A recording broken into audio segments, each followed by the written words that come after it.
Hello നമസ്കാരം എല്ലാ കൂട്ടുകാർക്കും ലിച്ചാർസിൻ്റെ പുതിയൊരു വീഡിയോയിലേക്ക് സ്വാഗതം. അപ്പോൾ ഈ ഒരു വീഡിയോയിൽ advanced English language skills for humanities and other BA പ്രോഗ്രാംസിൻ്റെ എക്സാം ഓറിയൻറ്റഡ് റിവിഷനാണ് നമ്മൾ ചെയ്യാനായിട്ട് പോകുന്നത്. അപ്പോൾ ഓൾറെഡി ഇതിലെ എല്ലാ ചാപ്റ്റേഴ്സിൻ്റെയും നമ്മൾ ഡീറ്റെയിൽഡ് ആയിട്ടുള്ള എക്സ്പ്ലനേഷൻസ് നമ്മൾ ചെയ്തിട്ടുണ്ട്. അപ്പോൾ അത് നമ്മുടെ പ്ലേലിസ്റ്റിൽ അവൈലബിൾ ആണ്. കണ്ടിട്ടില്ലാത്തവർ തീർച്ചയായിട്ടും അതൊക്കെ കണ്ടതിന് ശേഷം ഈ ഒരു റിവിഷൻ വീഡിയോയിലേക്ക് വരാൻ ശ്രദ്ധിക്കുക. കാരണം ഇതിനകത്ത് നമ്മൾ ഷോർട്ട് നോട്ട്സ് കാര്യങ്ങളൊക്കെയാണ് നമ്മൾ ഇൻക്ലൂഡ് ചെയ്തിട്ടുള്ളത്. അപ്പോൾ ഓൾറെഡി ആ ഒരു ചാപ്റ്ററിനെ കുറിച്ച് അറിയാവുന്ന ഒരാൾക്ക് അത് പഠിച്ചതിന് ശേഷം ഒന്ന് റിവൈസ് ചെയ്യാനുള്ള ഒരു രീതിക്കാണ് നമ്മൾ ഈ ഒരു സ്ലൈഡുകളൊക്കെ സെറ്റ് ചെയ്തിട്ടുള്ളത്. അപ്പോൾ അതുകൊണ്ട് തന്നെ എക്സാമിന് തലേ ദിവസം അല്ലെങ്കിൽ ജസ്റ്റ് എല്ലാം ഒന്ന് പഠിച്ചതിന് ശേഷം ഒന്ന് കേട്ട് നോക്കാൻ വേണ്ടിയിട്ട് അല്ലെങ്കിൽ നോട്ട്സ് വെച്ച് നോക്കാൻ വേണ്ടിയിട്ട് ഹെൽപ്ഫുൾ ആവുന്ന തരത്തിലാണ് ചെയ്തിട്ടുള്ളത്. അപ്പോൾ ചാപ്റ്റർ എന്താണെന്ന് ഒട്ടും അറിയാത്തവർ ഇത് വന്ന് കാണാതിരിക്കുക. മെയിനായിട്ട് ആ ഒരു ചാപ്റ്ററിനെ ജസ്റ്റ് ഒന്ന് നോക്കിയതിന് ശേഷം ഇതിലോട്ട് വരാനായിട്ട് ശ്രദ്ധിക്കുക കേട്ടോ. അപ്പം നമുക്ക് നമ്മുടെ ഫസ്റ്റ് ചാപ്റ്റർ ഏതായിരുന്നു? സ്റ്റിൽ ഐ റൈസ് എന്നുള്ള ചാപ്റ്റർ ആയിരുന്നു. അപ്പോൾ ഇതെന്താണ്? Still I rise is poem by Maya ഏഞ്ചലോയുടെ ഒരു കവിതയാണ്. Exploring themes of oppression, resilience and hope. അപ്പോൾ ഇതിനകത്ത് എന്തൊക്കെയാണ് പറയണത്? ഒരുപാട് അടിച്ചമർത്തലുകൾ സഫർ ചെയ്യുന്നതിൻ്റെ, അതേപോലെ തന്നെ അതിൻ്റെയൊക്കെ പ്രതിരോധം തീർക്കുന്നതിനെ പറ്റിയിട്ട്, അതിനൊക്കെ അവസാനം നമുക്ക് ഉണ്ടാകുന്ന പ്രതീക്ഷേനെ പറ്റിയിട്ടും അതിനെക്കുറിച്ചൊക്കെയാണ് ഇതിനകത്ത് പറയണത്. The poem speaker describes the struggles faced by African Americans including racism and marginalisation. അപ്പോൾ ഈ കവിതയുടെ സ്പീക്കർ എന്താ ചെയ്യുന്നത്? അവർ പറയുന്നത് ആഫ്രിക്കൻ അമേരിക്കൻസ് സഫർ ചെയ്തിട്ടുള്ള റേസിസം, എന്താ പറയുക, നമ്മൾ വർണ്ണവിവേചനം, വർഗീയത എന്നൊക്കെ പറയില്ലേ, അതേപോലെ തന്നെ പാർശ്വവൽക്കരണം പോലത്തെ പ്രശ്നങ്ങളെക്കുറിച്ചൊക്കെ ഇതിനകത്ത് പറയുന്നുണ്ട്. Despite these challenges the speaker asserts their dignity and determination to rise above. അപ്പോൾ ഇത്രയും ചാലഞ്ചസ് ഒക്കെ ഉണ്ട്, എന്നിരുന്നാലും അവർ ആ ഒരു പ്രശ്നങ്ങളെയൊക്കെയും തരണം ചെയ്തുകൊണ്ട് മുന്നോട്ട് പറന്നു വരാൻ വേണ്ടിയിട്ട്, അല്ലെങ്കിൽ മുന്നോട്ട് വരാൻ വേണ്ടിയിട്ടുള്ള ആ ഒരു പ്രത്യാശ, അല്ലെങ്കിൽ അതിനുള്ള അവരുടെ ആ ഒരു പവറാണ് അവർ മെയിനായിട്ടും ഇതിനകത്ത് ഫോക്കസ് ചെയ്തിട്ടുള്ളത്. The poem repeats the phrase still I rise to emphasise the speaker's resilience. അവരുടെ ആ ഒരു പ്രതിരോധിക്കാനുള്ള കഴിവ് കാണിക്കാനാണ് സ്റ്റിൽ ഐ റൈസ് എന്നുള്ള ടേം വീണ്ടും വീണ്ടും റിപ്പീറ്റ് ചെയ്യുന്നത്. Angelo uses powerful imagery and symbolism to convey the speaker's strength and defiance. The poem is a celebration of the human spirit and its capacity to overcome adversity. Still I Rise has become an iconic anthem for marginalized communities and a testament to the power of poetry. അപ്പോൾ കവിതയുടെ ആ ഒരു ശക്തി കാണിക്കാൻ വേണ്ടിയിട്ട്, അതേപോലെ തന്നെ marginalised കമ്മ്യൂണിറ്റിക്കൊക്കെ ഒരു anthem പോലെയൊക്കെ നമുക്ക് പറയാവുന്ന ഒരു, എന്താ പറയുക, നല്ലൊരു കവിതയാണ്. ഒരു പവർഫുൾ ആയിട്ടുള്ളൊരു പോമാണ് സ്റ്റിൽ ഐ റൈസ് എന്നുള്ളത് ഓർത്തിരിക്കുക. രണ്ടാമത്തെ chapter conversation between Gandhi and Narayana Guru ആണ്. അപ്പോൾ ഇത് നമുക്കറിയാം, ശ്രീനാരായണ ഗുരു മഹാത്മാഗാന്ധിയും തമ്മിലുള്ള ഒരു കോൺവെർസേഷനാണ് നമുക്ക് പഠിക്കാനുള്ളത്. Sreenarayana Guru doesn't think untouchability is prescribed in Hindu scriptures. അപ്പോൾ ഗാന്ധിജി ചോദിക്കുമ്പോൾ ശ്രീനാരായണ ഗുരു പറയുന്നുണ്ട്, അൺടച്ചബിലിറ്റി, തൊട്ടുകൂടായ്മ ഒന്നും ഹിന്ദു സ്ക്രിപ്റ്റേഴ്സിലൊന്നും, എന്താ പറയുക, പറഞ്ഞിട്ടില്ല, പ്രതിപാദിച്ചിട്ടില്ല എന്നവർ പറയുന്നുണ്ട്. Guru believes education and wealth access are key for marginalised communities. അപ്പോൾ അദ്ദേഹം വിശ്വസിക്കുന്നത് എന്താണെന്ന് വെച്ച് കഴിഞ്ഞാൽ എഡ്യൂക്കേഷണൽ ആക്സസ്, അതേപോലെ തന്നെ വെൽത്തിലേക്കുള്ള ആക്സസ് ഒക്കെയാണ് കൃത്യമായിട്ടും മാർജിനലൈസ്ഡ് കമ്മ്യൂണിറ്റീസിന് ആവശ്യമായിട്ട് ഉള്ളത് എന്നാണ് അദ്ദേഹത്തിൻ്റെ ഒരു വിശ്വാസം. He advocates for non violent resistance like Gandhi. ഇവർ രണ്ടുപേരും നോൺ വയലൻസിനെ സപ്പോർട്ട് ചെയ്യുന്ന ആളുകളായിരുന്നു. Conversion is not necessary for spiritual salvation according to Guru. അപ്പോൾ ഗുരുവിനെ സംബന്ധിച്ചിട്ട് നമ്മൾ കൺവേർഷൻ ചെയ്യാം, മത പരിവർത്തനം നടത്തുക അല്ലെങ്കിൽ പരിവർത്തനം ചെയ്യാമെന്നൊന്നും പറയണമെന്നൊന്നും ആവശ്യമില്ല. സ്പിരിച്വൽ സാൽവേഷൻ കിട്ടാൻ വേണ്ടിയിട്ട് ആവശ്യമില്ല എന്നാണ് അദ്ദേഹത്തിൻ്റെ ഒരു ഒപ്പീനിയൻ.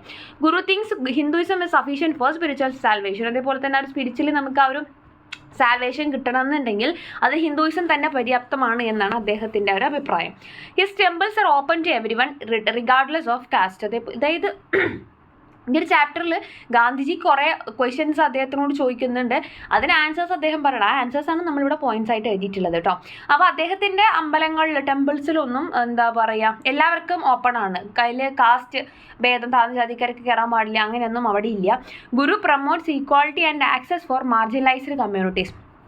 അതേപോലെ തന്നെ മാർജിനലൈസ്ഡ് കമ്മ്യൂണിറ്റീസിനും ഈ ഒരു തുല്യതയും അതേപോലെ തന്നെ എല്ലായിടത്തും ആക്സസും ഒക്കെ കിട്ടണം എന്നുള്ളതാണ് അദ്ദേഹത്തിൻ്റെ ആ ഒരു, എന്താ പറയുക, ഐഡിയ, അല്ലെങ്കിൽ അദ്ദേഹത്തിൻ്റെ ഒരു എയിം എന്ന് അദ്ദേഹം പറയുന്നുണ്ട്. പിന്നെ ബോൺ എ ക്രൈം എന്നുള്ള ചാപ്റ്ററാണ്. അപ്പോൾ born a crime is a memoir by Trevor Noah and a South African comedian and TV host. The book explores Noah's childhood growing up in post apartheid South Africa. അപ്പോൾ ഒരു south ആഫ്രിക്കയിലെ post അപ്പാർത്തൈഡ് വർഗീയതയൊക്കെ ഇങ്ങനെ കഴിഞ്ഞിങ്ങനെ നിൽക്കുന്ന ഒരു കാലഘട്ടത്തിലുള്ള അദ്ദേഹത്തിൻ്റെ ആ ഒരു ബാല്യകാലത്തിനെ കുറിച്ചൊക്കെയാണ് അതിനകത്ത് പറയുന്നുണ്ട്. Noah was born to a black mother and white father making him a crime under apartheid loss.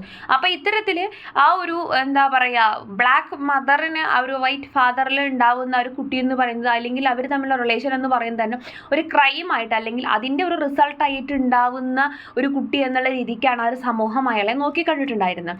The book delves into themes of racism, identity and belonging. Racism, ഐഡൻറ്റിറ്റിയെ കുറിച്ചൊക്കെ പറയുന്നുണ്ട്. Noah share stories of his mother strength and resilience in the face of adversity. ഇത്തരത്തിൽ ഒരുപാട് എന്താ പറയുക പ്രശ്നങ്ങൾ നേരിടുമ്പോൾ വളരെ സ്ട്രോങ് ആയിട്ട് നിന്നിട്ടുള്ള അദ്ദേഹത്തിൻ്റെ അമ്മയുടെ ആ ഒരു ശക്തിയും അല്ലെങ്കിൽ നിശ്ചയദാർഢ്യത്തിനെ കുറിച്ചൊക്കെ അതിനകത്ത് അവർ പറയുന്നുണ്ട്. He also explores his own experiences with racism and police brutality. അതേപോലെ തന്നെ അദ്ദേഹത്തിൻ്റെ എക്സ്പീരിയൻസുകൾ, റേസിസം ഫേസ് ചെയ്തിട്ടുള്ള സമയങ്ങളും പോലീസ് ബ്രൂട്ടാലിറ്റി ഫേസ് ചെയ്തിട്ടുള്ള സമയങ്ങളൊക്കെയും അതിനകത്ത് കാണുന്നുണ്ട്. The book is a humorous and poignant exploration of Noah's life and the complexities of South African society. നോവയുടെ ലൈഫും അതേപോലെ തന്നെ സൗത്ത് ആഫ്രിക്കൻ സൊസൈറ്റിയുടെ എൻറ്റയർലി ഉള്ള ഒരു എന്താ പറയുക, അവർ സഫർ ചെയ്തിട്ടുള്ള കോംപ്ലക്സിറ്റീസും കാര്യങ്ങളും ഒക്കെ ഇതിനകത്ത് പറയുന്നുണ്ട്. ഇനി അടുത്ത chapter Myanmar except from world travel and irreverent guide. Anthony Bourdain's parts unknown first episode was shot in Myanmar in 2012 അദ്ദേഹത്തിൻ്റെ പാർട്സ് അൺനോണിൻ്റെ ഫസ്റ്റ് എപ്പിസോഡ് മ്യാൻമറിൽ ഷൂട്ട് ചെയ്തിട്ടുണ്ടായിരുന്നത്. Myanmar had been closer to outsiders for decades but was opening up to the world. അപ്പോൾ അത് ആ ഒരു സമയമെന്ന് പറഞ്ഞ അത്രയും കാലം മ്യാൻമാർ പുറത്തുള്ള ആളുകൾക്ക് കയറാൻ പാടില്ല എന്ന് പറഞ്ഞ് അടച്ചു പൂട്ടി വെച്ചിരിക്കുന്ന ഒരു സ്ഥലമായിരുന്നു. അതിനുശേഷം അത് തുറന്ന ആ ഒരു സമയത്താണ് ഈ ഒരു എപ്പിസോഡ് ഷൂട്ട് ചെയ്യാൻ വേണ്ടിയിട്ട് ഇദ്ദേഹം ചെല്ലുന്നത്. The country has A complex history with British rule, independence and military dictatorship. അപ്പോൾ അത്രയും കാലം എന്ന് പറയുന്നത് അത് ബ്രിട്ടീഷ് റൂളിൻ്റെ അണ്ടറിലായിരുന്നു. അതുകൊണ്ട് തന്നെ ഒരു കോംപ്ലക്സ് ആയ ഹിസ്റ്ററിയും അതേപോലെ ഇൻഡിപെൻഡൻസിന് വേണ്ടി ഒരുപാട് സ്ട്രഗിൾ ചെയ്യുകയൊക്കെ ചെയ്തിട്ടുള്ളവരാണ് അവർ. ടോണി വിസിറ്റഡ് യാങ്ങോൺ exploring iconic spots like the Strand Hotel and Morning Star Tea House. പിന്നെ അവിടുത്തെ യാങ്ങോണിൽ വരുന്ന പ്രധാനപ്പെട്ട കുറച്ച് സ്ഥലങ്ങളെക്കുറിച്ചൊക്കെ പറയുന്നത് സ്ട്രാൻഡ് ഹോട്ടൽ, അതേപോലെ മോർണിംഗ് സ്റ്റാർ ടീ ഹൗസ്, അങ്ങനത്തെയൊക്കെ. He took the night express train to Bagan, marvelling at ancient temples and pagodas. അതേപോലെ തന്നെ അദ്ദേഹം എന്താ പറയുക എക്സ്പ്രസ് ട്രെയിൻ എടുത്തിട്ട് ബാഗനിലോട്ട് പോകുന്നുണ്ട്. എന്നിട്ട് അവിടെ ആൻഷ്യൻ ടെമ്പിൾസ്, പഗോഡാസ് ഒക്കെ കാണുന്നുണ്ട്. മസ്റ്റ് വിസിറ്റ് പ്ലേസസ് ഇൻ യാങ്ങോൺ include the Strand Hotel, Seittaing Kya tea shop and Morning Star Tea House. അതൊക്കെയാണ് അവിടുത്തെ മസ്റ്റ് വാച്ച് ആയിട്ടുള്ള സ്ഥലങ്ങൾ. ട്രാവൽ ടിപ്സ് ആയിട്ട് അദ്ദേഹം പറയുന്നുണ്ട്. Arrange for ground transportation, consult embassy for advice and be aware of restricted areas. കറക്റ്റായിട്ട് നമ്മൾ embassy ആയിട്ട് കമ്മ്യൂണിക്കേറ്റ് ചെയ്ത് അവിടെ എവിടേക്കാണ് റെസ്ട്രിക്റ്റഡ് ഏരിയാസ്, എവിടെയൊക്കെ നമുക്ക് കടക്കാം, എവിടെ കടക്കാൻ പാടില്ല എന്നൊക്കെ അറിഞ്ഞതിന് ശേഷം മാത്രം നമ്മൾ ഇവിടെ നിന്ന് പുറപ്പെടണം എന്ന് അദ്ദേഹം പ്രത്യേകിച്ച് എടുത്ത് പറയുന്നുണ്ട്. ഈ നെഹ്റു എന്നുള്ള ചാപ്റ്ററാണ്. Mister Crocker's book on Nehru provides a nuanced and balanced portrayal. അപ്പോൾ ഇതിനകത്ത് എന്താ പറയുക, ക്രോക്കേഴ്സിൻ്റെ ബുക്കിനകത്ത് ഒരു വളരെ ബാലൻസ്ഡ് ആയ രീതിയിലാണ് നെഹ്റുവിനെ പോർട്രേ ചെയ്തിട്ടുള്ളത്. The book avoids idealisation and debunking, presenting a true to life picture. ചിലർ നമ്മൾ ഒരാളെക്കുറിച്ചൊരു ബുക്ക് എഴുതുന്ന സമയത്ത് നമ്മൾ അയാളെ മാക്സിമം ഗ്ലോറിഫൈ ചെയ്യുക, അയാളുടെ നെഗറ്റീവുകളൊന്നും പറയാതിരിക്കുക, അങ്ങനെയാണ് കാണുക. അങ്ങനെ അയാളെ തന്നെ ഒരു ഐഡിയലൈസേഷൻ ചെയ്യുക, ഒരു മാതൃകയാക്കി കാണിക്കുക, അങ്ങനെയാണ് പൊതുവെ എല്ലാവരും ചെയ്യാറുള്ളത്. പക്ഷേ ഇവിടെ ക്രോക്കർ ചെയ്തിട്ടുള്ളത് അവിടെ ആ ഒരു തരത്തിലല്ലാണ്ട് എന്താണ് ആക്ച്വൽ നെഹ്റു, അദ്ദേഹത്തിൻ്റെ നെഗറ്റീവ്സും പോസിറ്റീവ്സും ഒരുപോലെ പറയുന്ന തരത്തിലാണ് ഈ ഒരു വർക്ക് ചെയ്തിട്ടുള്ളത്. Mr Crocker's first hand knowledge adds invaluable insight. ഇദ്ദേഹത്തിന് നേരിട്ട് നെഹ്റുവിനെ പരിചയമുണ്ട്. അപ്പോൾ അതുകൊണ്ട് തന്നെ ഒരു ഫസ്റ്റ് ഹാൻഡ് നോളജ് അതിൻ്റെ വലിയൊരു ഭാഗം തന്നെയാണ്. The book places Nehru in historical context, exploring his Brahmin lineage and British influences. അദ്ദേഹത്തിൻ്റെ ആ ഒരു വംശത്തിനെ കുറിച്ച് അതേപോലെ തന്നെ ബ്രിട്ടീഷ് ഇൻഫ്ലുവൻസിനെ കുറിച്ച് ഹിസ്റ്റോറിക്കൽ ആയിട്ടുള്ള അദ്ദേഹത്തിൻ്റെ ഇമ്പോർട്ടൻസ് ഒക്കെ അതിനകത്ത് സംസാരിക്കുന്നുണ്ട്. Nehru's human weaknesses, courage and goodness are highlighted. നെഹ്റുവിൻ്റെ ഹ്യൂമൻ വീക്ക്നെസ് എന്തൊക്കെയാണ്, കറേജ് എന്തൊക്കെയാണ്, നന്മ എന്തൊക്കെയാണ്, അതൊക്കെയും ഹൈലൈറ്റ് ചെയ്ത് കാണാം. The book notes the paradox of Nehru's personality evoking both love and respect. Book തരുന്നത് എന്താണ്, നെഹ്റുവിൻ്റെ പേഴ്സണാലിറ്റിയുടെ ഒരു പാരഡോക്സ് ആണ്. അപ്പോൾ അതുകൊണ്ട് തന്നെ ഇവോക്കിങ് അതിനകത്ത് ബോത്ത് ലവ് ആൻഡ് റെസ്പെക്ട്, സ്നേഹവും റെസ്പെക്റ്റും ഒക്കെ തോന്നുന്ന തരത്തിൽ തന്നെയാണ് അദ്ദേഹം ചെയ്തിട്ടുള്ളത്. Mister Crocker's book is a notable contribution to understanding Nehru's complex character. അദ്ദേഹത്തിൻ്റെ ക്യാരക്ടറിൻ്റെ ഒരു കോംപ്ലക്സിറ്റി കാണിക്കുന്ന തരത്തിൽ അദ്ദേഹം എഴുതാനായിട്ട് ശ്രദ്ധിച്ചിട്ടുണ്ട്. പിന്നെ the evolution will not be televised എന്നുള്ള ചാപ്റ്ററാണ്. അതിനകത്ത് എന്തൊക്കെയാണ് വരുന്നത്? The evolution will not be televised is a poem by Gil Scott Heron published in 1970. The poem critics societal issues including racism, inequality and consumerism. റേസിസത്തിനെ കുറിച്ച്, ഇനീക്വാളിറ്റിയെ കുറിച്ച്, consumerism നമ്മൾ സ്റ്റാൻസ ബൈ സ്റ്റാൻസ ആയിട്ട് സെപ്പറേറ്റ് ആയിട്ട് തന്നെ ഞാൻ പറഞ്ഞു തന്നിട്ടുണ്ടായിരുന്നു. ഡീറ്റെയിൽ ആയിട്ട് ലൈൻ ബൈ ലൈൻ പറഞ്ഞു തന്നിട്ടുണ്ടായിരുന്നു. Scott Heron argues that the revolution will not be televised, meaning it won't be sanitised or commercialised. അപ്പോൾ ആ ടൈറ്റിൽ കൊണ്ട് തന്നെ ഉദ്ദേശിക്കുന്നത് എന്താണ്, ഒരു റെവല്യൂഷൻ നടക്കുമ്പോൾ അത് ടി വി കൂടെ കണ്ട് ആസ്വദിക്കുക അനുഭവിക്കുക എന്നുള്ളതല്ല വേണ്ട, നമ്മളും അതിനകത്ത് പോയിട്ട് ഇറങ്ങി എന്താ പറയുക അതിൻ്റെ ഭാഗമാവുകയാണ് വേണ്ടത് എന്നാണ് അതുകൊണ്ട് ഉദ്ദേശിക്കണം. The poem emphasises the need for real change rather than superficial or symbolic gestures. ശരിക്കും വേണ്ട മാറ്റത്തിൻ്റെ ആവശ്യകത, അല്ലാതെ ജസ്റ്റ് നമ്മൾ ഒരു സൂപ്പർഫിഷ്യൽ അല്ലെങ്കിൽ സർഫസ് ആയിട്ട് മാത്രം ഒരു ചേഞ്ച് അല്ല വേണ്ടത്, നമ്മുടെ അകത്തട്ടിൽ നിന്ന് തന്നെ നമുക്ക് ആ ഒരു ചേഞ്ച് ആവശ്യമുണ്ട് എന്നാണ് അദ്ദേഹം പറയുന്നത്. Scott Heron's work was considered a precursor to hip hop and spoken word poetry. The poem's themes and message remain relevant today addressing ongoing social justice issues. അപ്പോൾ ഇത്തരത്തിൽ ഈ ഒരു കവിതയുടെ തീംസും മെസ്സേജും എന്ന് പറയുന്നത് ഇപ്പോഴും എന്താണ് ഇറലവൻ്റ് ആയിട്ടുള്ള കാര്യം തന്നെയാണ്. ഇനി മൈറ്റിയർ ദാൻ വാർ ആണ്. Imagine being in the shoes of those affected by the war and conflict. First തന്നെ പറഞ്ഞു തുടങ്ങുന്നത് നമ്മൾ ആ ഒരു വാർ കാരണം എഫക്റ്റ് ചെയ്തിട്ടുള്ള ആളുകളുടെ ഭാഗത്ത് നിന്ന് നമ്മളൊന്ന് ചിന്തിച്ച് നോക്കുക. Picture waking up to find everyone you know and love is gone. അപ്പോൾ ഒരു ദിവസം നമ്മൾ എഴുന്നേൽക്കുന്ന സമയത്ത് നമുക്ക് തോന്നുകയാണ് നമ്മൾ സ്നേഹിക്കുന്ന എല്ലാവരും നമുക്ക് നഷ്ടപ്പെട്ടു, നമ്മൾ ഒറ്റയ്ക്കായിപ്പോയി എന്നൊരു ഫീൽ വരുന്ന ആ ഒരു അവസ്ഥ ഒന്ന് ആലോചിച്ച് നോക്കാനാണ് പറയുന്നത്. Feel the fear, shock and of war and it's a devastating impact. അപ്പോൾ അത്തരത്തിൽ ആ ഒരു പേടി, അതേപോലെ തന്നെ ആ ഒരു ഷോക്ക് ആവുന്നൊരവസ്ഥ, അല്ലെങ്കിൽ അതേപോലെ തന്നെ ആ ഒരു എന്താ പറയുക വാറിനെ കുറിച്ച് ഓർത്തിട്ടുള്ള ആ ഒരു പേടി കാര്യങ്ങളൊക്കെ നമ്മൾ ആലോചിക്കുമ്പോൾ അതിൻ്റെ ഒരു ഇമ്പാക്റ്റ് എന്ന് പറയുന്നത് നമുക്ക് തിങ്ക് ചെയ്യാൻ പറ്റുന്നതിലും അപ്പുറമാണ്. Consider the impossible decisions that must be made in the face of war. Imagine being a 6-year-old child alone and adrift in a war torn world. Just ഒന്ന് ആലോചിക്കുക, ഒരു 6 വയസ്സുള്ള കുട്ടിയാണ്, അവൾക്ക് എല്ലാം അല്ലെങ്കിൽ ആ ഒരു കുട്ടിക്ക് എല്ലാം നഷ്ടപ്പെട്ടു, ആരും ഇല്ല കൂടെ എന്നുള്ള ആ ഒരു അവസ്ഥ ഒക്കെ ആലോചിക്കുക. ഇതൊക്കെ എന്താണ് വാറിൻ്റെ ആഫ്റ്റർ എഫക്റ്റുകളാണ്.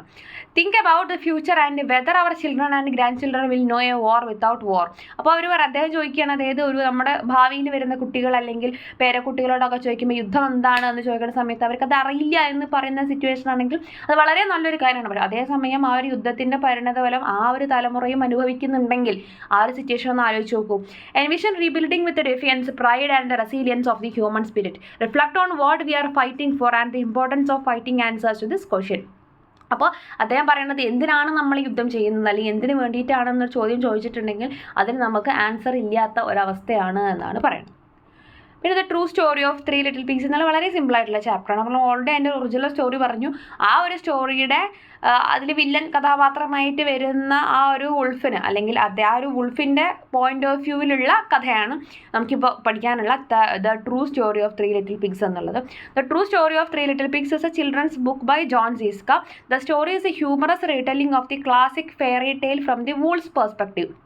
പഴയ ഫെയറി ടെയിലായിട്ടുള്ള കഥയുടെ ഒരു അതിലത്തെ വില്ലൻ കഥാപാത്രമായിട്ട് വരുന്നത് ഒരു വൂൾഫാണ്. പക്ഷെ ആ വൂൾഫിൻ്റെ കാഴ്ചപ്പാടിൽ എന്തായിരുന്നു ആക്ച്വലി സംഭവിച്ചത് എന്നാണ് ഈ കഥയിൽ പറയുന്നത്. The wolf claims he has been misunderstood and that the true story is different from the traditional tale. അപ്പോൾ വൂൾഫ് പറയുന്നത് അതായത് എന്നെ എല്ലാവരും തെറ്റിദ്ധരിച്ചിരിക്കുകയാണ്, ശരിക്കുമുള്ള കഥ എന്ന് പറയുന്നത് ആ ട്രഡീഷണൽ പഴയ നിങ്ങൾ പഠിച്ചിട്ടുള്ള കഥയല്ല.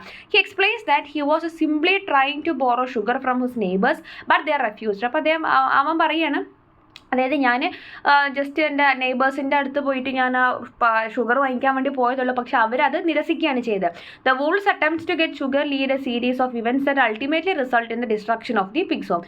അപ്പോൾ അത് കിട്ടാൻ വേണ്ടിയിട്ട് നടത്തുന്ന ശ്രമത്തിൻ്റെ ഇടയ്ക്ക് ആ ഒരു പിഗുകളുടെ വീട് എന്താ പറയുക നശിച്ചു പോവുകയാണ് ചെയ്തത്. The book pokes fun traditional storytelling and encourages readers to question different perspectives. അപ്പോൾ ഇത് പല കാഴ്ചപ്പാടുകൾ, നമ്മളിപ്പോൾ ഒരാളതിനെ കുറ്റക്കാരനായി കാണുന്ന ആ കുറ്റക്കാരനായി കണ്ട ആളുടെ കാഴ്ചപ്പാടിൽ എന്താണ് സംഭവം ചോദിച്ചു കഴിഞ്ഞാൽ മാത്രമേ അയാളുടെ ഭാഗം നമുക്ക് മനസ്സിലാവുള്ളൂ. Scieszka's retelling adds a comedic twist to the classic tale, making it a fun read for children and adults alike. അപ്പോൾ കുട്ടികൾക്കാണെങ്കിലും മുതിർന്നവർക്കാണെങ്കിലും ഒക്കെ ആസ്വദിച്ച് വായിക്കാൻ പറ്റുന്ന ഒരു കഥ തന്നെയാണിത്. അപ്പോൾ നമ്മൾ ഓൾറെഡി നമ്മളിതിൻ്റെ ചാപ്റ്ററിൻ്റെ എക്സ്പ്ലനേഷൻ ചെയ്തതിൽ പഴയ സ്റ്റോറിയും എന്താ പറയുക സ്റ്റോറി ഓഫ് 3 ലിറ്റിൽ പിഗ്സ് എന്നുള്ള ഒറിജിനൽ സ്റ്റോറിയും അതിൻ്റെ നമുക്കിപ്പോൾ പഠിക്കാനുള്ള എന്താ പറയുക സ്റ്റോറിയും സെപ്പറേറ്റ് ആയിട്ട് തന്നെ ഞാൻ എടുത്തിട്ടുണ്ട്. അപ്പോൾ അത് കണ്ടിട്ടില്ലാത്തവർ കാണുക കേട്ടോ. ഇനി act with hope, ignore the trolls. Greta Thunberg emphasizes the importance of acting with hope in the face of climate change. ഇപ്പോൾ ക്ലൈമറ്റ് ചേഞ്ചിനെ കുറിച്ചാണ് ഇതിനകത്ത് മെയിനായിട്ടും പറയണം. She encourages individuals to take action despite feeling of uncertainty or despair. നമ്മൾ പ്രവർത്തിക്കുകയാണ് വേണ്ടത്, അല്ലാതെ അവിടെ നമ്മൾ നിരാശപ്പെടാനോ അല്ലാന്നുണ്ടെങ്കിൽ നമുക്കൊരു കൺഫ്യൂസ്ഡ് ആയിട്ട് ഇരിക്കാനോ ഒന്നും പാടില്ല. Thunberg stresses that hope is not about being optimistic but about taking action despite the odds. അപ്പോൾ തൺബർഗ് പറയുന്നത് എന്താണെന്ന് വെച്ച് കഴിഞ്ഞാൽ ഹോപ്പ് എന്ന് പറയുന്നത് ഒപ്റ്റിമിസ്റ്റിക് ആവുക എന്നാണ് അതിൻ്റെ അർത്ഥം, അതായത് എപ്പോഴും ശുഭാപ്തി വിശ്വാസം ഉണ്ടാവുക എന്നുള്ളതാണ് അതിൻ്റെ അർത്ഥം. But about taking action despite the odds, അതേപോലെ തന്നെ എന്താ നമുക്ക് നെഗറ്റീവായിട്ടുള്ള കാര്യങ്ങൾ ഉണ്ടാകുമ്പോൾ അതിനൊക്കെ നമ്മൾ ആക്ഷൻ ചെയ്യുക, അല്ലെങ്കിൽ അതിനൊക്കെയും മറികടക്കാനുള്ള എന്തെങ്കിലും കാര്യങ്ങൾ നമ്മൾ ചെയ്തുകൊണ്ടിരിക്കണം. She advises ignoring the trolls and critics who seek to undermine climate activism. അവർ പറയുകയാണ് നമുക്ക് മേ ബി പല ട്രോളുകൾ വരാം, പലരും നമ്മളെ ബ്ലെയിം ചെയ്യാം, കളിയാക്കാം ഒക്കെ ചെയ്യാം, അതിനൊക്കെ നമ്മൾ ഇഗ്നോർ ചെയ്ത് വിടണം. Thunberg emphasises the power of collective action and the importance of working together to address the climate crisis. അപ്പോൾ ഒരു ക്ലൈമറ്റ് ക്രൈസിസിനെ നമുക്ക് നേരിടണമെന്നുണ്ടെങ്കിൽ നമ്മൾ തീർച്ചയായിട്ടും കളക്റ്റീവായിട്ട് ഒന്നിച്ച് നിന്നുകൊണ്ട് തന്നെ പ്രവർത്തിക്കേണ്ടതുണ്ട്. She encourages individuals to focus on the present moment and take concrete steps to reduce their carbon footprint. അപ്പോൾ അതുകൊണ്ട് തന്നെ നമ്മൾ ഓരോ ഇൻഡിവിജ്വൽസും എന്ത് ചെയ്യണം, നമ്മുടെ ഈ പ്രസന്റ് മൊമെന്റിൽ ഫോക്കസ് ചെയ്തുകൊണ്ട് നമ്മൾ ചെയ്യുന്ന കാര്യം എന്തോ അതിൽ കോൺസെൻട്രേഷൻ കൊടുക്കുകയാണ് വേണ്ടത്.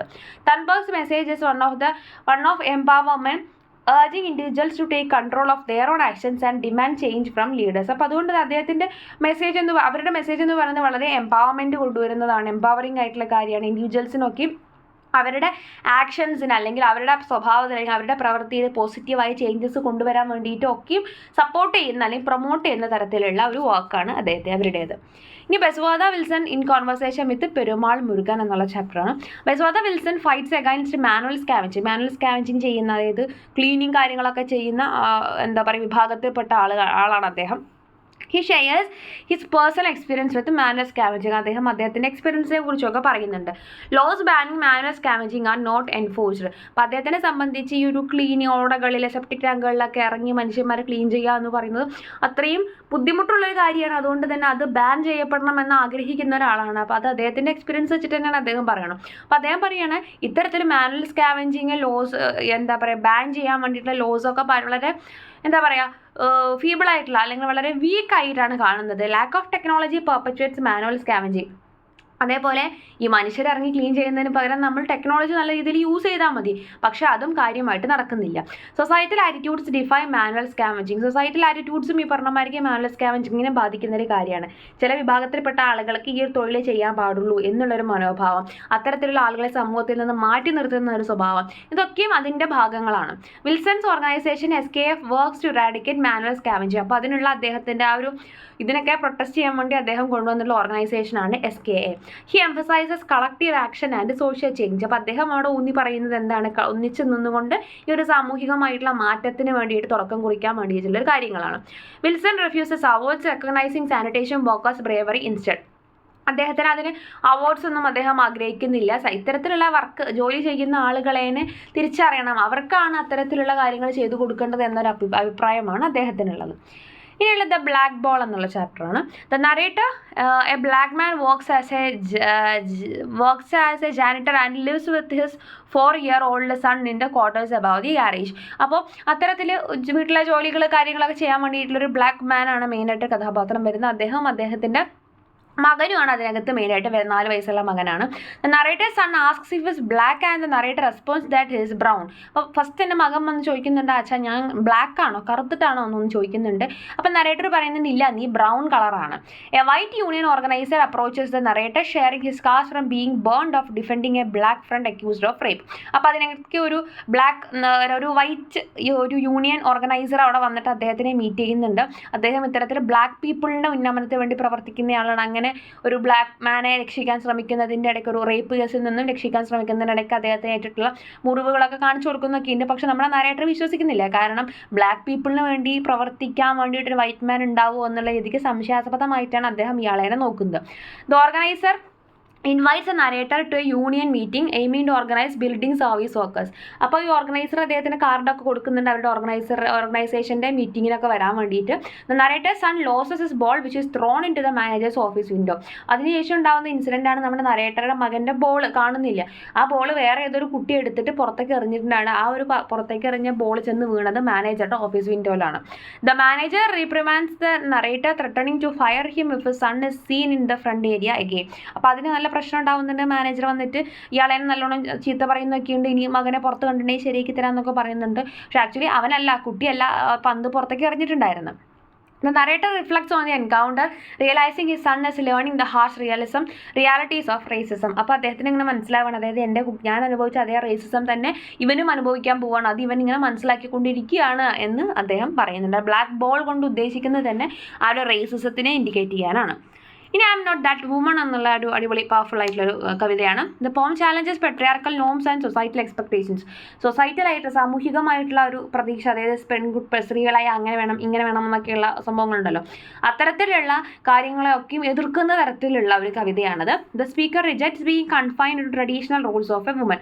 ഒരു സ്ത്രീയുടെ എന്താ പറയുക ട്രഡീഷണൽ റോളുകളിലൊന്നും നിൽക്കാൻ അവർ ഓപ്പണായി പറയുന്നുണ്ട്, അവർ താല്പര്യമില്ല, ഞാൻ ആ ടൈപ്പ് ഓഫ് സ്ത്രീ അല്ല, നിങ്ങൾ വിചാരിക്കാൻ മതി അടക്കോ ദുഃഖമുള്ള അങ്ങനത്തെ ഒരു ലേഡി അല്ല എന്ന് അവർ പറയുന്നുണ്ട്. She refuses to be identified as a daughter, sister, wife or mother. വേറെ ഒരു മകൾ, സഹോദരി അല്ലെങ്കിൽ ഭാര്യ, അമ്മ എന്നുള്ള ആ ഒരു ടേമുകൾ ലേബലുകളിൽ മാത്രം ഐഡൻറ്റിഫൈ ചെയ്യപ്പെടാൻ അവർ ആഗ്രഹിക്കണില്ല. The speaker asserts her individuality and autonomy. അവരുടെ ഒരു സ്വാതന്ത്ര്യം അല്ലെങ്കിൽ അവരുടെ ആ ഇൻഡിവിജ്വാലിറ്റിക്കാണ് ഇമ്പോർട്ടൻസ് കൊടുക്കണം. She demands freedom from societal constraints and expectation. അതേപോലെ അവർ ഫ്രീഡവും അതേപോലെ തന്നെ എന്താ പറയുക അവരുടെ മറ്റുള്ളവരുടെ എക്സ്പെക്ടേഷൻസിൽ നിന്നുമുള്ള ഒരു ഫ്രീഡമാണ് അവർ ആഗ്രഹിക്കുന്നത്. The poem expresses a desire for equality and self definition. തുല്യത കിട്ടാനും ഒരു സെൽഫ് ആയിട്ട് ഐഡൻറ്റിറ്റി കിട്ടാനും ഒക്കെയാണ് അതിനൊക്കെയുള്ള അവരുടെ ആ ഒരു ആഗ്രഹമാണ് ഈ കവിതയിലൂടെ എക്സ്പ്രസ്ഡ് ആവുന്നത്. The speaker's tone is defiant, assertive and empower. അതുകൊണ്ട് തന്നെ അവരുടെ ടോൺ വളരെ ശക്തമായിട്ടുള്ള എംപവറിംഗ് ആയിട്ടുള്ള ഒരു ശബ്ദത്തിലാണ് അവരത് പറയുന്നത്. പിന്നെ ദ സ്പെയർ റൂം എന്നുള്ള ചാപ്റ്ററാണ്. Narrator moves into a new house in Spitalfields London after a divorce. നമ്മൾ നരേറ്റർ അവരുടെ ഡിവോഴ്സിന് ശേഷം പുതിയൊരു വീട്ടിലോട്ട് താമസം മാറുകയാണ്. She begins to experience strange occurrences including seeing a figure in the spare room. അവിടെ വെച്ചിട്ട് അവർക്ക് പുതിയ എന്തൊക്കെയൊക്കെയോ വേറൊരാൾ കൂടെ അവിടെ ആ വീടിനകത്തുണ്ട്, സ്പെയർ റൂമിനകത്തുണ്ട് എന്നൊരു ഫീലിംഗ് വരുന്നുണ്ട്. She discovers a hidden photograph and a cigarette lighter in the spare. അപ്പോൾ സ്പെയർ റൂമിൽ വെച്ചിട്ട് ഒരു ഹിഡൻ ആയിട്ടുള്ള ഫോട്ടോഗ്രാഫും ഒരു സിഗരറ്റ് ലൈറ്ററും ഒക്കെ അവർ സംശയാസ്പദമായിട്ട് കിട്ടുന്നുണ്ട്. Narrator's friend Billy stays over and they investigate the strange happenings. അങ്ങനെ നരേറ്ററുടെ സുഹൃത്തായിട്ടുള്ള ബില്ലി അവിടെ ഒരു ദിവസം നിന്നിട്ട് അവിടെ ആരെങ്കിലും ഉണ്ടോ എന്നൊക്കെ സെർച്ച് ചെയ്യുന്നുണ്ട്. പക്ഷെ അവിടെ ആരും കിട്ടുന്നില്ല. Narrator realises she has been haunting herself with thoughts of her ex husband Clive. അപ്പോൾ പിന്നീടാണ് അവർക്ക് മനസ്സിലാവുന്നത് ഇവരുടെ എക്സ് ഹസ്ബൻഡ് ആയിട്ടുള്ള ക്ലൈവിൻ്റെ യൂസ് ചെയ്ത ജാക്കറ്റും കാര്യങ്ങളൊക്കെ അവിടെ ഇരിക്കുന്നത്. അപ്പോൾ അതിൽ നിന്നാണ് ഈ സിഗരറ്റിൻ്റെ സ്മെല്ലൊക്കെ വരുന്നത്. അല്ലാതെ അവിടെ ഉള്ള ആ ഒരു സിഗരറ്റ് ലൈറ്റർ യൂസ് ചെയ്തിട്ട് അവിടെ ആരും സിഗരറ്റ് വലിക്കുകയോ അങ്ങനെയൊന്നും ചെയ്തിട്ടല്ല. അപ്പോൾ എല്ലാം അവരുടെ തന്നെ തോന്നലാണ് എന്നുള്ളത് അവർക്ക് മനസ്സിലാവുകയാണ്. She confronts her emotions and decides to move. അപ്പോൾ അവർ ഓക്കെ എന്ന് വെച്ചിട്ട് വീണ്ടും അവരുടെ ബാക്ക് ടു നോർമലായിട്ട് അവരുടെ ജോലിക്ക് പോകാനും സുഹൃത്തുക്കളായിട്ട് പുറത്തു പോകാനൊക്കെ തുടങ്ങുന്നുണ്ട്. The strange occurrences stop. അങ്ങനെ ആ ഒരു പ്രശ്നങ്ങളൊക്കെ നിൽക്കുകയാണ്. But the narrator discovers A new smell in the spare room like oranges. പക്ഷെ അതിനുശേഷം വീണ്ടും ഒരു പുതിയ സ്മെല്ലാറ് വീടിനകത്ത് അവർക്ക് ഫീൽ ചെയ്യണത് ഓറഞ്ചിൻ്റെ സ്മെല്ലായിരുന്നു. At the end of her tenancy, the narrator learns that the house was once lived in by an oranges importer who killed himself in the spare room. അങ്ങനെ ഒരു വർഷത്തിന് ശേഷം അവർ ഓറഞ്ചിൻ്റെ സ്മെല്ലല്ല അവരത് കാര്യമൊക്കെ എടുക്കുന്നത്. ഒരു വർഷത്തിന് ശേഷമാണ് അവർ അന്വേഷിക്കുമ്പോൾ അവരറിയാണ്, അതായത് ഇവിടെ ആ ഒരു വീട് പണ്ട് താമസിച്ചിരുന്ന ഓറഞ്ച് ഇമ്പോർട്ടഡ് ആയിരുന്നു, അയാൾ ഓൾറെഡി അതിനകത്ത് ആ സ്പെയർ റൂമിനകത്ത് സൂയിസൈഡ് ചെയ്യാണ് ചെയ്തിട്ടുണ്ടായിരുന്നത് എന്ന് ആ ഒരു അറിവ് അവർക്ക് കിട്ടുകയാണ്. അപ്പോൾ ഇവിടെ നമ്മുടെ ഇൻ്റർപ്രിട്ടേഷനെ വിട്ടിരിക്കുകയാണ്. മേ ബി അങ്ങനെ ഒരു സ്പിരിറ്റോ കാര്യങ്ങളോ ചിലപ്പോൾ അവിടെ ഉണ്ടാവാതിരിക്കാം. അപ്പോൾ എന്തായാലും ആ ഒരു രീതിക്ക് നമുക്ക് ചിന്തിക്കാൻ പറ്റുന്ന തരത്തിലുള്ള ഒരു കൺക്ലൂഷനാണ് അവിടെ വന്നിട്ടുള്ളത്. ഇനി protection the age of social media, how was the March for our life movement shaped by social media. അപ്പോൾ മാർച്ച് ഫോർ അവർ ലൈഫ് മൂവ്മെൻറ്റിൽ സോഷ്യൽ മീഡിയയുടെ ഇമ്പോർട്ടൻസ് അത് എന്താണെന്നൊക്കെ നമ്മൾ ഡീറ്റെയിൽ ആയിട്ട് പറഞ്ഞതാണ്. March for our life movement was shaped by social media facilitate organisation, mobilisation and awareness. അപ്പോൾ ഈ ഒരു സോഷ്യൽ മീഡിയ യൂസ് ചെയ്തുകൊണ്ട് ആളുകളെ ഓർഗനൈസ് ചെയ്യാനും മൊബിലൈസേഷനും അതേപോലെ തന്നെ ആളുകൾക്ക് അവയർനെസ് കൊടുക്കാനും ഒത്തിരി ഹെൽപ്ഫുൾ ആയിരുന്നു. Hashtags spread the message. Hashtag use ചെയ്തിട്ട് ആ ഒരു മെസ്സേജ് വൈഡ്ലി സ്പ്രെഡ് ചെയ്യാൻ വേണ്ടിയിട്ട് ഹെൽപ്ഫുൾ ആയിട്ടുണ്ട്. Leaders used social media to share personal stories. ലീഡേഴ്സൊക്കെ അവരുടെ പേഴ്സണൽ സ്റ്റോറീസ് ഷെയർ ചെയ്യാൻ വേണ്ടിയിട്ട് യൂസ് ചെയ്തിട്ടുണ്ട്. Online activism led to offline marches. അപ്പോൾ അത്തരത്തിൽ ഓൺലൈൻ ആക്ടിവിസങ്ങളാണ് പിന്നീട് ഓഫ്ലൈൻ മാർച്ചുകളിലേക്ക് മാറിയിട്ടുള്ളത്. Social media helped bypass traditional media gatekeepers. Social media ഇത്തരത്തിലുള്ള മീഡിയകളെയും ഒക്കെ എന്ത് ചെയ്തിട്ടുണ്ട്, ഹെൽപ്പ് ചെയ്തിട്ടുണ്ട് കൂടുതൽ വിവരങ്ങൾ കൊടുക്കാൻ വേണ്ടിയിട്ട്. ഇത് നമ്മൾ ലാസ്റ്റ് ചാപ്റ്റർ ആയിട്ടുള്ള കോപ്സ് എക്സിബിഷനാണ്. Narrator works with assassins displaying corpse in public spaces. അപ്പോൾ ഇതിനകത്ത് പബ്ലിക് സ്പേസുകളിലൊക്കെ എന്താ പറയുക ആളുകളെ കൊന്നവരുടെ ഡെഡ് ബോഡി എക്സിബിഷന് വെക്കുന്ന ഒരു ടൈപ്പ് ഓഫ് പീപ്പിളിനെയാണ് നമുക്കിവിടെ കാണാൻ സാധിക്കുന്നത്. He becomes desensitised to violence seeing bodies as objects. അപ്പോൾ അതിലേക്ക് പുതുതായിട്ട് വരുന്ന ഈ തരത്തിലുള്ള കൊലപാതകികളുടെ ഇടയിലേക്ക് പുതുതായിട്ട് വരുന്ന ഒരു അപ്പോയിൻമെൻറ്റ് ആയിട്ട് വരുന്ന ഒരു ആളാണ്. അദ്ദേഹത്തിന് പഴയ ഒരാൾ എങ്ങനെ കൊല്ലണം അങ്ങനത്തെ പ്രീവിയസ് എക്സ്പീരിയൻസുകളെ കുറിച്ചൊക്കെ എക്സ്പ്ലെയിൻ ചെയ്യുന്നതാണ് നമ്മുടെ ഈ story. Assassins use corpses as propaganda tools posing them to convey messages. അപ്പോൾ ഇത്തരത്തിലുള്ള ഈ കൊലപാതകികൾ അസാസിൻസ് എന്താ ചെയ്യുന്നത്, ഇത്തരത്തിലുള്ള ആളുകളെ കൊന്നുകൊണ്ട് അതിൽ നിന്നും ഒരു മെസ്സേജ് ഒരു ഭീതി പടർത്തിക്കൊണ്ട് ഒരു മെസ്സേജ് ആളുകൾക്ക് കൊടുക്കാൻ വേണ്ടിയിട്ട് പബ്ലിക്കലി അവരുടെ ഡെഡ് ബോഡീനെ എക്സിബിഷൻ വെക്കുകയാണ് ചെയ്യുന്നത്. Narrator experiences surreal visions seeing corps എവരിവർ. He has tasked with creating a gruesome corpse exhibition but is killed and becomes part of the display. അങ്ങനെ ഒരുപാട് എക്സാമ്പിൾസിനെ കുറിച്ചൊക്കെ ഒരുപാട് ബ്രൂട്ടലായിട്ടുള്ള എക്സാമ്പിൾസൊക്കെ അദ്ദേഹത്തിന് പറഞ്ഞു കൊടുക്കുന്നുണ്ട്, ഇങ്ങനെ ചെയ്യണം അങ്ങനെ ചെയ്യണം എന്നൊക്കെ പറഞ്ഞിട്ട്. പക്ഷേ അവസാനം ഈ ആരൊക്കെയാണോ ഈ ക്ലാസ് എടുത്ത് കൊടുക്കുന്നത് അതായത് കേട്ട് നിൽക്കുന്ന ഒരാളുണ്ടല്ലോ അയാളെ തന്നെ എന്ത് ചെയ്യാണ്, കൊല്ലുകയാണ് ചെയ്യുന്നത്. The story explores themes of violence, trauma and blurring of reality and fantasy. അപ്പോൾ അതുകൊണ്ട് തന്നെ ഈ ഒരു സ്റ്റോറി എന്ന് പറയുന്നത് മെയിനായിട്ട് വയലൻസും ട്രോമയും അങ്ങനത്തെ റിയാലിറ്റി ഫാൻറ്റസി എല്ലാം കൂടെ ചേരുന്ന തരത്തിലുള്ള ഒരു കഥയാണ് എന്നുള്ളത് നമുക്കെല്ലാവർക്കും അറിയാവുന്ന കാര്യമാണ്. അപ്പോൾ ഇത്രയാണ് നമ്മുടെ കംപ്ലീറ്റ് ആയിട്ടുള്ള റിവിഷൻ വരുന്നത്. എല്ലാവരുടെ അഭിപ്രായങ്ങളൊക്കെ ഒന്ന് കമൻറ്റ് ചെയ്യുക, സപ്പോർട്ട് ചെയ്യുക. താങ്ക്